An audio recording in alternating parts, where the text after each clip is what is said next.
Welcome to the Mischief. I'm Valen, and this is Aroma1997's Dimensional World.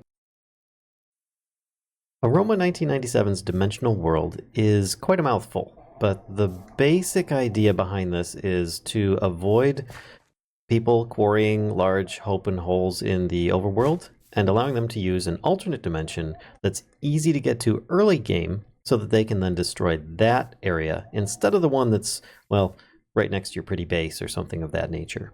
Now, there are a few things that this adds in, but not much, and only one origin possibility as part of the world creation. And it's all configurable so that you can have it in there or not. And that is sticky ore to start with. And if you take it, you see I'm using a wooden pickaxe.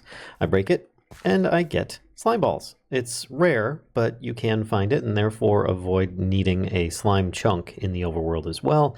If you find these, and you can at least get a little bit here and there. So let's get rid of these. Now, in order to make your portal to the mining dimension, you'll need to make portal frames, and they are made with a mining multi-tool, which is going to be used primarily as a crafting item, but it does have one use in world as well. So to start off with, take a couple stone bricks like this, a stone pickaxe, a flint and steel, a stick itself. You'll make yourself a mining multi-tool, just like this. There we go. I now have two mining multi-tools. They don't stack because they have a durability rating as well, and you probably just use them for crafting anyway. Now, with this, you will need to then make the portal frames. So here, let me go back in here. You'll need at least 10 of them to make the portal frame itself, the entire frame, which is going to be one multi-tool, 10 stone bricks. There we go. I now have 11 because I already had one down here, and that uses up half the durability. So one multi-tool will equal about 20 bricks.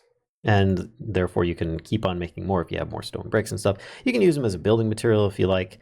Let me grab that pick real quick here, and I will show you that it's actually just slightly, ever so slightly, a little bit more harder than a stone brick to mine. But it's not bad at all. Let's get rid of these here. Don't need all this extra stuff. So with that, actually, let me grab that pick back again. Mine out one of these here, and you can see that it is now gone. Portal's gone. Oh no, don't worry about it. This is how we actually start it. So you build it just like you would another portal. So you've got 3 bricks on either side, 2 spaces in between, and you can fill in more if you want. You know, you can put in some extra blocks here and there. You can make it an entire wall. The blocks themselves have kind of a futuristic look about them. But it doesn't really matter. As long as you've got the basic frame in there, then you should be able to light this up and you're good to go. Now, you just right click, as I did there, with your mining multi-tool, and that's the only in-world use that there is. And it did say, if you look there, to go through the portal, you have to sneak in it. So therefore, I can walk through the portal and nothing happens. I can stand in the portal, nothing happens. But if I sneak in it, I will go to the other dimension. But before I go there, I need to show you one more thing, and that's the dimension changer, which is a more convenience tool later on. The dimension changer is made with 4 diamonds, 2 ender pearls, 2 eyes of ender, and a mining multi-tool. And that'll get you one of these dimension changers, which, as you see here, it says this leads to Dimension 6, the mining world.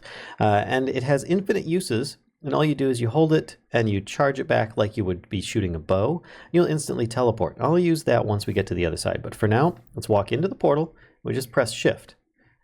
And there we are. We are now through to the other side in the mining dimension. It's really nice here. It's rather large and spacious. And you can see that there are lots of animals. There's grass, flatland. It's really nice. Now, I did a lot of testing on this. I'm going to go over a little bit of things that you probably would like to know, plus, minus, and so on. Now, first, let's start with the benefits, how good this is. 1, it's eternal day by default. Solar power for the win. So if you have any kind of solar power set up in your mod pack, this would be a really ideal dimension for you. But that is configurable. Now, a flat surface, of course, therefore it makes it very easy to travel, get around in this place, as well as gain, access to the animals nearby. The same ores, mostly. And by that, I mean you should have all the same ores in this dimension that you do in the overworld. but the exceptions to that might be perhaps Biomes of Plenty requires a specific biome for those ores to spawn if you really, really want those ones. Otherwise, you should have access to them. And if you look on the top right there, you'll see that this is currently saying it's a mining biome. So that is the reason for that. Now, sticky ore is in this dimension as well as the overworld, so you should be able to find it in both locations, though it is going to be rare, similar to finding very rare ores. Now, animal access. As you can see here, there are tons of animals because there's tons of grass everywhere. There's sheep, cows, chickens, etc. And then no more pits in the overworld. The general idea for this entire mod to prevent giant gaping holes of existence near somebody's base in the overworld are no more, because there's no excuse not to go here, with the recipe being so cheap for getting to this area. I mean, look, that's really, really cheap stuff. There's no rain, even if it does rain in here. Here, let me change. Here, we'll do weather, rain, and changing to rainy weather. Well, the sun will get blotted out. It'll get gray and dreary, but there's still no rain. So you don't even have to worry about the particles and the noise from the bad weather. But we're going to clear that away just so that it's a bit brighter. Now, there are other things. Emeralds. There are emeralds in here, just like you would find sticky ores. There's going to be, every so often in a chunk, you may find one or two or even potentially more emerald ores distributed. So you don't need to go looking for an extreme hills biome in a biome of a plenty type situation where you're like searching for hours just trying to find that one biome so you can get that one item. Instead, it is distributed in here and you should be able to find it. Now, there are some drawbacks. Not many, but there are some. There's world gen, but there's no structures. So you're not going to find any villages nearby. You will find world gen. And by world gen, I mean like you've got your trees, you've got your grass, your flowers, your forestry, beehives and animals and so on.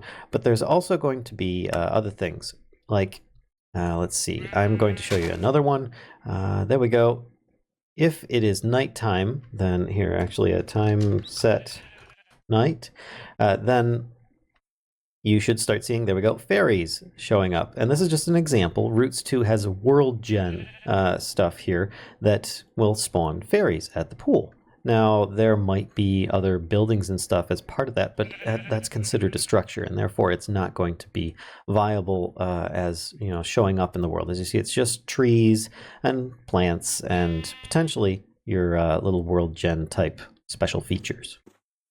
As I mentioned before, another drawback would be that there's only one biome, and that's the mining biome. So if you have something like Biomes of Plenty and you really want to do the Biomes of Plenty quest or something like that, where you're trying to gather all the different ores and stuff, you're kind of going to have a difficult time finding what you need to here. But it does just have the one biome, which makes it very simple and straightforward here. It's a very general area.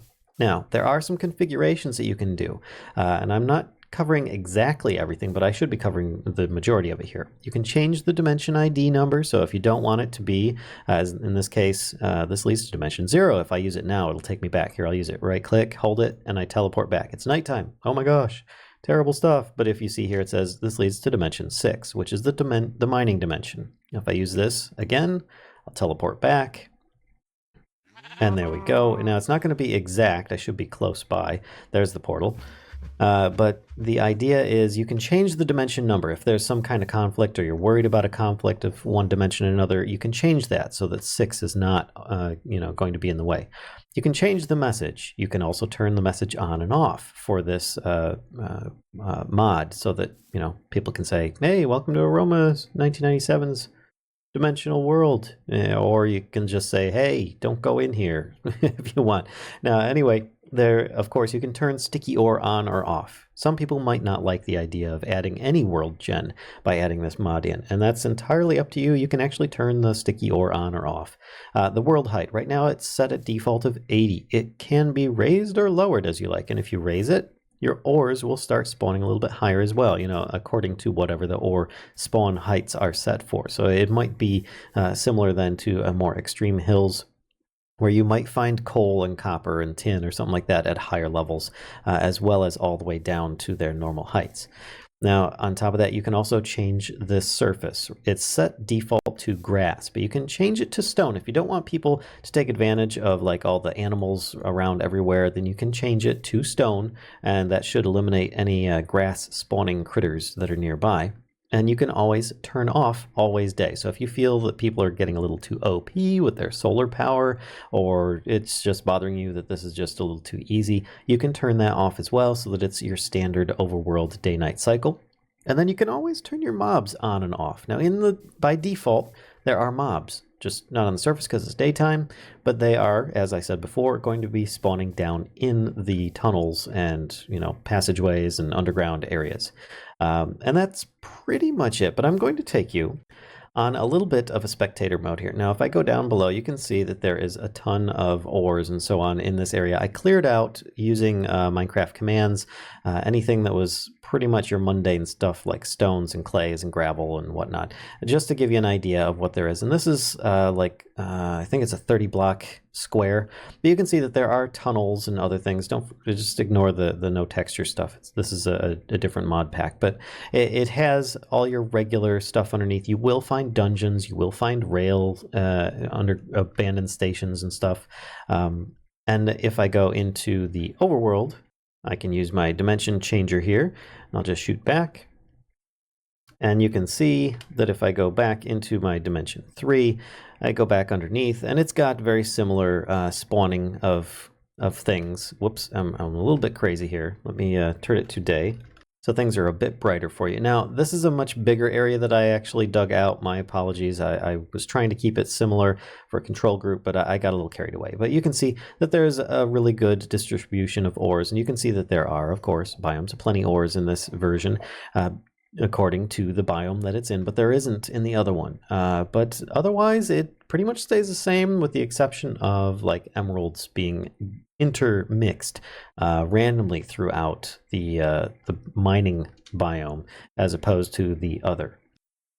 And last but not least, I'm going to show you just a little something in case there is any question. It's just things that I'm trying to think of that people might ask, and that is what happens if I take an animal through. Well, let's take this guy through. First, he can just walk through, nothing happens. If I have him on a lead, I hit shift, he's off the lead. So yeah, you can't drag the animals through unless you have some method of actually capturing the animals, like in a safari net or some such device. So therefore, you can't really steal the animals from the dimension too easily unless you have another mod that allows you to do that. But still, you will have access to the animals nonetheless. You could even use it as your own, base dimension if you want, and have your base accessed only through an alternate portal. But there you go. So I hope you guys enjoyed today's Bit by Bit on Aroma1997's Dimensional World of Fantasticness. This is something that I think is desperately needed and required in just about any Minecraft modded mod pack. Most of them, at least, unless they're specific to progression. But this one really, really does shine, and I love it quite a bit. This hopefully will help you guys out. Don't forget to give a like, comment below, and of course, subscribe. Don't forget as well to spread the mischief to others if you think they'll enjoy this content too. And until next time, folks, I'll see ya.